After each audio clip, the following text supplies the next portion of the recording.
ជំរាបសួរសួស្តីអ្នកទាំងអស់គ្នាថ្ងៃនេះខ្ញុំមកចែករំលែកទៀតហើយអំពី ASK មួយអញ្ចឹងកាលពីវីដេអូមុនគឺខ្ញុំបានចែករំលែកចំពោះពាក្យពីពាក្យទី1មកដល់ពាក្យទី20ហើយខ្ញុំក៏បានធ្វើជាវីដេអូបង្កើតប្រយោគពាក្យទាំងនោះផងដែរអញ្ចឹងឥឡូវនេះយើងបន្តពាក្យថ្មីបន្តទៀតតោះឥឡូវយើងចាប់ផ្ដើម美国សហរដ្ឋអាមេរិកថានាងស្រីនរណាតរបស់នៃដែរឬក៏ដែលឯនឹងហាន់អ៊ឺភាសាចិនណាឯណាឬក៏ទីណាគួរប្រទេសឬក៏រដ្ឋនៅប្រើនៅខាងចុងប្រយោគសំណួរថាគាត់តែគាត់នេះសំដៅទៅលើមនុស្សប្រុសថងសៀមិត្តរួមថ្នាក់តែឥឡូវយើងអានចិនម្ដងទៀត美国ថាស្រីតហាន់អ៊ឺកន្លែងហាន់អ៊ឺពាក្យអ៊ឺហ្នឹងន័យថាមាត់មូលណាគឺយើងហាន់អ៊ឺសំឡេងអ៊ីតែយើងបើធ្វើមាត់មូលតែចេញសំឡេងអ៊ីណាអ៊ឺតាហាន់អ៊ឺមានន័យថាភាសាចិនណាគួរនៅថាថងសៀអូខេតើឥឡូវយើងរៀនពាក្យរួចហើយឥឡូវយើងបន្តទៅទៀតយើងយកពាក្យនីមួយបង្កើតទៅជាប្រយោគតើឥឡូវយើងយកពាក្យនៅក្នុងលេខរៀងទី21ហ្នឹងទៅបង្កើតជាប្រយោគអញ្ចឹងពាក្យនៅក្នុងលេខរៀងទី21គឺពាក្យ美国ហ្នឹងហើយអញ្ចឹងយើងយកពាក្យ美国ដែលយើងបកថាសហរដ្ឋអាមេរិកហ្នឹងទៅជាបង្កើតជាប្រយោគតើឥឡូវយើងរៀនសូត្រទាំងអស់គ្នាតា我想去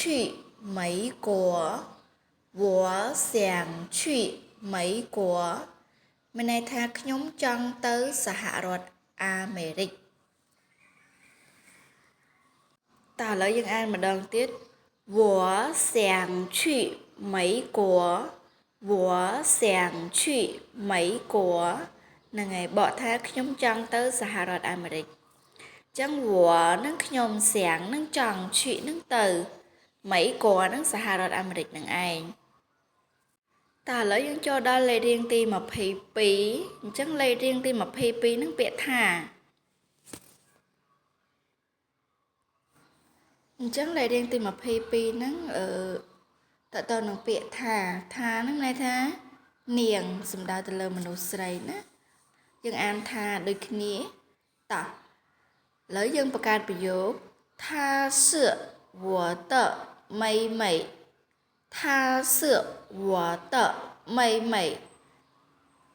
អញ្ចឹងបើប្រែថានាងគឺជាប្អូនស្រីរបស់ខ្ញុំ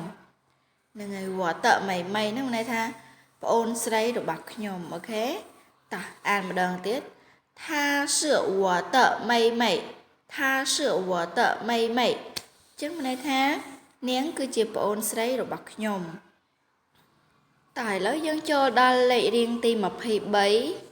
ញ្ចឹងលេខរៀងទី23ហ្នឹងពាក្យស្រីហ្នឹងនរណាតើយើងអាចបង្កើតប្រយោគថានីសឿស្រីតើអ្នកគឺជានរណា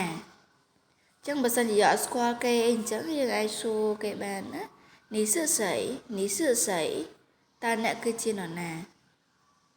តើឥឡូវយើងចូលដល់លេខរៀងទី24អញ្ចឹងលេខរៀងទី24ហ្នឹងពាក្យតហ្នឹងបើប្រែថារបស់ហ្នឹងហើយអញ្ចឹងយើងអាចបង្កើតប្រយោគទៅជា这是我的手机这是我的手机ហ្នឹងហើយនេះគឺជាទូរស័ព្ទដៃរបស់ខ្ញុំអញ្ចឹង手机ហ្នឹងបើប្រែថាទូរស័ព្ទដៃពាក្យ这是ហ្នឹងនេះគឺជាអូខេ我的手机我的手机ហ្នឹងន័យថាទូរស័ព្ទដៃរបស់ខ្ញុំអញ្ចឹងពាក្យតហ្នឹងគឺបង្ហាញអំពីកម្មសិទ្ធិហ្នឹងហើយតែឥឡូវយើងអានចិនម្ដងទៀត这是我的手机这是我的手机អូខេនេះគឺជាទូរស័ព្ទដៃរបស់ខ្ញុំតែឥឡូវយើងចូលដល់លេខរៀងទី25ពាក្យហាន់អ៊ីហ្នឹងបើប្រែថាភាសាចិនតោះអញ្ចឹងយើងអាចបង្កើតទៅជា我会说汉语我会说汉语មានន័យថាខ្ញុំចេះនិយាយភាសាចិនអញ្ចឹងពាក្យសួរហ្នឹងមានន័យថានិយាយហ្នឹងឯងហួយហ្នឹងមានន័យថាចេះតោះអានម្ដងទៀត我会说汉语ខ្ញុំចេះនិយាយភាសាចិនតែឥឡូវចូលដល់លេខរៀងទី26អញ្ចឹងពាក្យណាហ្នឹងបើប្រែថាឯណាតោះយើងអាចបង្កើតទៅជា你在哪里你在哪里បើប្រែថាតើអ្នកនៅឯណាហ្នឹងហើយអញ្ចឹងយើងចង់សួរគេថាតើគេនៅណាអីចឹងយើងចង់ដឹងទីតាំងរបស់គេអញ្ចឹងណាអញ្ចឹងយើងអាចសួរពាក្យ你在哪យើងអាចសួរប្រយោគថា你在哪里你在哪里上班តើអ្នកធ្វើការនៅឯណាអីចឹងទៅឬក៏យើងចង់ដឹងទីតាំងរបស់គេ你在哪里តើអ្នកនៅឯណាតែឥឡូវយើងចូលដល់លេខរៀងទី27ពាក្យគួរហ្នឹងបើប្រែថាប្រទេសឬក៏រដ្ឋអីចឹងទៅតែយើងអាចបង្កើតប្រយោគទៅជា我想去外国我想去外国ខ្ញុំចង់ទៅក្រៅប្រទេស外国ហ្នឹងន័យថាក្រៅប្រទេសពាក្យអុយមួយម៉ាត់ហ្នឹងន័យថាក្រៅដូចជាអុយមានខាងក្រៅហ្នឹងឯងអញ្ចឹង我想去外国ខ្ញុំចង់ទៅក្រៅប្រទេសតែឥឡូវចូលដល់លេខរៀងទី28អញ្ចឹងលេខរៀងទី28ហ្នឹងគឺពាក្យហ្នឹងន័យថាគេប្រើនៅខាងចុងប្រយោគសំណួរណាហ្នឹងឯងសួរត្រឡប់ទៅវិញអញ្ចឹងទៅតោះ我想去中国你呢我想去中国你呢បើប្រែថាខ្ញុំចង់ទៅប្រទេសចិនចុះណាវិញអញ្ចឹងទៅឬក៏我吃饭好了你呢ខ្ញុំញ៉ាំបាយរួចហើយចុះអ្នកវិញហ្នឹងហើយគឺជាប្រយោគសំណួរសួរត្រឡប់ទៅគេវិញតើឥឡូវយើងចូលដល់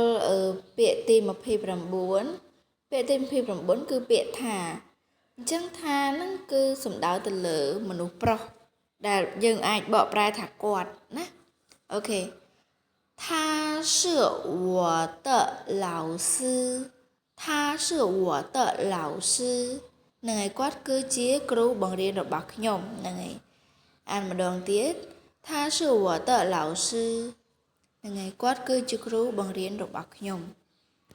តែឥឡូវយើងចូលដល់លេខរៀងទី30ពាក្យថាថងសៀហ្នឹងគឺជាមិត្តរួមថ្នាក់តែឥឡូវយើងអាចបង្កើតទៅជាប្រយោគ他是你的同学吗他是你的同学吗តើគាត់គឺជាមិត្តរួមថ្នាក់របស់អ្នកមែនទេឬក៏គាត់គឺជាមិត្តរួមថ្នាក់របស់អ្នកមែនទេហ្នឹងឯងពាក្យម៉ាហ្នឹងគឺជាប្រយោគសំណួរអញ្ចឹងយើងអានម្ដងទៀត他是你的同学吗他是你的同学吗តើគាត់គឺជាមិត្តរួមថ្នាក់របស់អ្នកមែនទេអូខេអញ្ចឹងថ្ងៃនេះខ្ញុំមកចែករំលែកដល់ត្រឹមនេះចាំជួបគ្នានៅវីដេអូក្រោយអញ្ចឹងសូមអ្នកទាំងអស់គ្នាជួយចុច Subscribe ដើម្បីទទួលបានមេរៀនថ្មីៗពីរូបនាងខ្ញុំអរគុណអ្នកទាំងអស់គ្នា